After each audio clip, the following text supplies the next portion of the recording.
Lorry ও অ্যাম্বুলেন্সের ধাক্কায় মৃত ৩, আহত ৪। ঘটনাটি নদিয়ার হরিণঘাটা থানার জাগুলি মোড় ১২ নম্বর জাতীয় সড়কের। স্থানীয় ও পুলিশ সূত্রে জানা যাচ্ছে, ঝাড়খণ্ডের পাকুড় থেকে চিকিৎসার জন্য কলকাতার উদ্দেশ্যে যাচ্ছিল অ্যাম্বুলেন্সটি।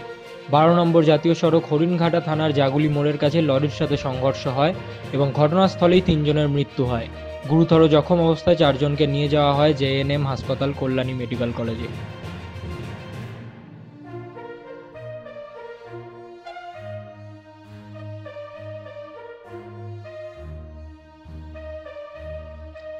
তৃণমূলের গোষ্ঠী সংঘর্ষে থমথমে চকাই গ্রাম। তৃণমূলের ছত্রছায়াতেই সিকান্দার ওরফে সাইন দাদাগিরি করত এলাকায়। গুলি চালানোর পর সিকান্দারের শাস্তির দাবিতে সরব এলাকাবাসী। গ্রাম পঞ্চায়েতের বরাদ্দ টাকায় গ্রামে নিকাশি নালা তৈরি নিয়ে তৃণমূলের দুই গোষ্ঠীর সংঘর্ষের ঘটনায় আজও থমথমে সোনামুখী থানার চকাই গ্রাম। গ্রামের সর্বত্রই মোতায়েন রয়েছে পুলিশ। ঘটেছে ওই ধারা ড্রেন এসেছিল, ওই যে সিকান্দার সে বলছে এই ধারা ড্রেনটা হবে, ওখানে হুজ্জি হয়। তারপর দুপুরবেলায় ওই দল বল এনে নাসিমকে ডাইরেক্ট এখানে গুলি চালায়। নাসিমের গুলি লেগেছে পেটে, আজকায় আচমকায় এসে গুলি চালিয়ে দেবে, তার জন্য পাবলিক ওকে বেড়ি মেরেছে।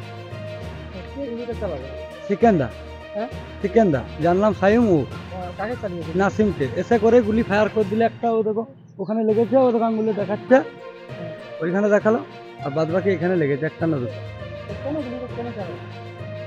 জঙ্গলমহলের প্রত্যন্ত গ্রামে পুষ্টিকর খাবার থেকে বঞ্চিত শিশু ও গর্ভবতী মায়েরা। প্রসূতি মা শিশুদের যখন পুষ্টিকর খাবারের পাশাপাশি শৈশবের মানসিক বিকাশ ঘটানোর প্রাথমিক পর্যায়ের কেন্দ্র আইসিডিএস সেন্টার, সেই পুষ্টিকর খাবার থেকেই বর্তমানে বঞ্চিত গোটা গ্রাম। বারংবার প্রশাসনকে জানিয়েও হয়নি সমাধান। শিশু বিকাশ উন্নয়ন আধিকারিক গ্রাম পরিদর্শনের কথা দিলেও আজও তাদের দেখা মেলেনি বলেই অভিযোগ গ্রামবাসীদের। সেন্টার আছে? আইসিডিএস সেন্টার নেই তো, এখানে সেন্টার নেই। আগে 1 বছর আগে এখানে সেন্টার না হলো খাবার পেতাম, তো গোলমুড়িতে সেন্টার হবার পর থেকে আমরা এখানে কোনো খাবার পাইনি, খাবার থেকে বঞ্চিত। শিক্ষা পাইনি, এই আমাদের গ্রামে অপুষ্ট বাচ্চা আছে, তারাও খাবার পায়নি। জঙ্গল থেকে পাতা তুলে পাতা টিপে বিক্রি করি, তারপরে কাঠ। চলন্ত বাসে মহিলা যাত্রীর সোনার হার ও টাকা চুরির অভিযোগ উঠল আর এক মহিলা যাত্রীর বিরুদ্ধে। আসানসোলের জামুরিয়া থানার কুনুস্তরিয়া এলাকার ঘটনা। পরে চুরি যাওয়া সোনার হার ও টাকা উদ্ধার করে পুলিশ। এই ঘটনায় এক মহিলাকে আটক করেছে পুলিশ। পুলিশ সূত্রে খবর, রবিবার বাঁকুড়ার বিহারীনাথ মন্দিরে পুজো দিয়ে এক মহিলা বাসে করে পাণ্ডবেশ্বরে বাড়ি ফিরছিলেন। ফেরার সময় চলন্ত বাসের মধ্যে মহিলার থেকে সোনার হার ও টাকা খোয়া যায়। এই ঘটনার পর এলাকায় চাঞ্চল্য ছড়ায়।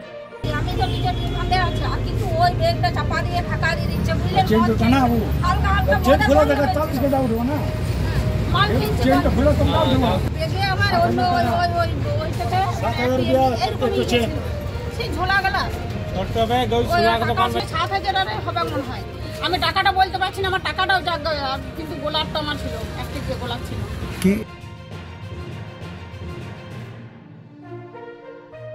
আচমকাই চলন্ত গাড়িতে আগুন, ভস্মীভূত হয়ে গেল গাড়ির সামনের অংশ। রবিবার ঘটনাটি ঘটেছে ধূপগুড়ি মহকুমার জলঢাকা সেতু সংলগ্ন এশিয়ান হাইওয়েতে। জানা গিয়েছে, শিলিগুড়ি থেকে একটি নতুন লরি আলিপুরদুয়ার নিয়ে যাওয়া হচ্ছিল। সে সময় জলঢাকা সেতু এলাকায় লরিতে আগুন দেখতে পান লরির চালক। তড়িঘড়ি রাস্তার উপর গাড়ি দাঁড় করিয়ে নিচে নেমে পড়ে চালক। এদিকে মুহূর্তের মধ্যে দাউ দাউ করে জ্বলতে থাকে লরির সামনের অংশ। ঘটনার খবর দেওয়া হয় ধূপগুড়ি থানা এবং দমকল কেন্দ্রে। ঘটনার খবর পেয়ে ঘটনাস্থলে দমকল কেন্দ্রের ইঞ্জিন পৌঁছে যায় এবং প্রায় 1 ঘন্টার চেষ্টাতে আগুন নিয়ন্ত্রণে আনে।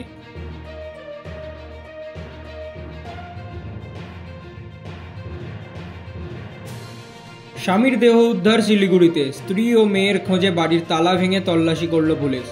উল্লেখ্য, 2 দিন আগে শিলিগুড়ির হাতিয়াডাঙ্গা এলাকায় একটি বেসরকারি স্কুলের রেস্টরুম থেকে শিক্ষক অভিজিৎ নাথের দেহ উদ্ধার হয়। পরবর্তীতে জানা যায়, ধূপগুড়ি পুরো এলাকায় 14 নম্বর ওয়ার্ডের নেতাজি পাড়ার বাসিন্দা অজয় ঘোষের বাড়িতে কয়েক বছর ধরে বাড়ি ভাড়া নিয়ে থাকতেন শিক্ষক অভিজিৎ। তার সাথে তার স্ত্রী এবং মেয়ে থাকতেন ওই বাড়িতে। কিন্তু বাড়ির গেটে তালা মেরে গত 6 দিন ধরে 3 জনেরই কোনো খোঁজ নেই। এরপর রবিবার ধূপগুড়ি থানার পুলিশের উপস্থিতিতে তালা ভেঙে ঘরে ঢোকা হয়, কিন্তু ঘরে কোনো কিছু মেলে না। এরপর পুলিশের পক্ষ থেকে পুনরায় ঘরটি তালা মেরে রাখা হয়। একটা ফাঁকা ঘর, অগোছালো ঘর রয়েছে। পুলিশ পুরোটা দেখেছে, পাড়ার লোক ছিল, আমি নিজেও ছিলাম। এখন পুলিশ ওই ব্যাপারে পুরোটাই তদন্ত করবে, কি বিষয় কেন বা কী হলো। আপাতত ঘরের আবার তালা মেরে দেওয়া হচ্ছে এবং ওদের পরিবারের লোক যারা আছে দিদি ফিদি তাদেরকে খবর দেওয়া হচ্ছে।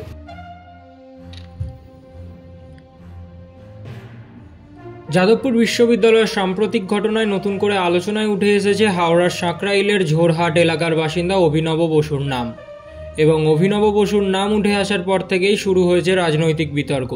কারণ অভিনব বসুর বাবা অমৃত বসু সাঁকরাইল ব্লকের তৃণমূল কংগ্রেসের সভাপতি, তবে তিনি সাফ জানিয়ে দিয়েছেন তার ছেলের সঙ্গে কোনো সম্পর্ক নেই। তিনি বলেন, অভিনব বাম রাজনীতির সাথে যুক্ত, আমি তৃণমূল করি, ফলে আমাদের রাজনৈতিক মতাদর্শ এক নয়, এই কারণেই আমাদের সম্পর্ক নেই।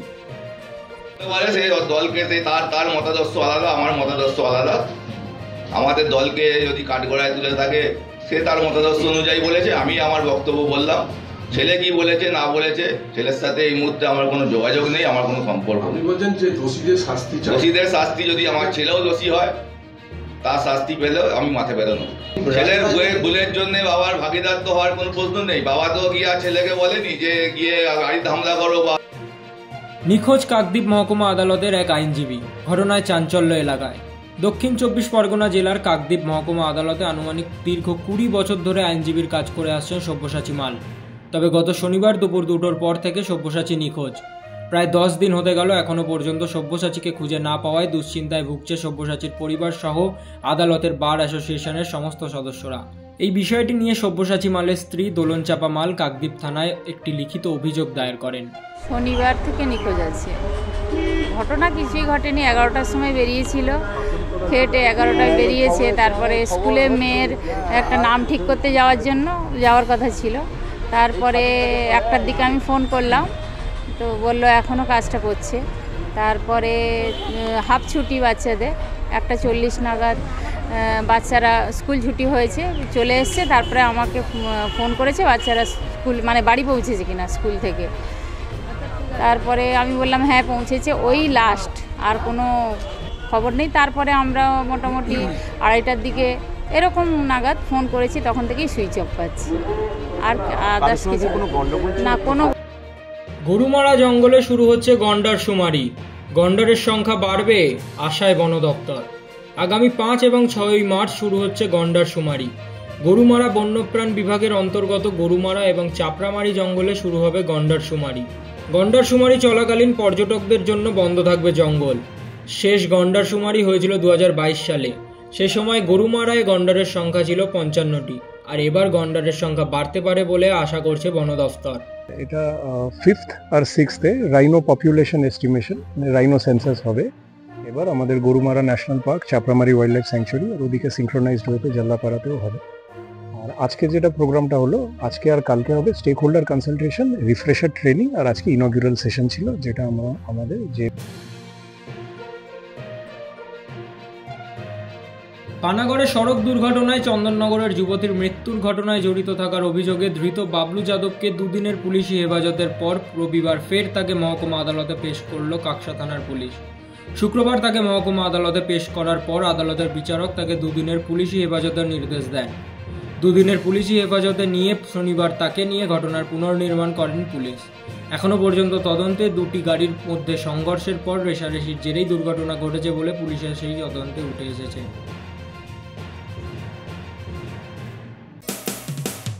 মানুষের পাশে, মানুষের সাথে আমরা আছি এই বাংলাতে। আপনারা দেখছেন সংবাদ শিরোনাম। দেখলেন তো অনেক কিছু, এবার দেখুন নতুন কিছু।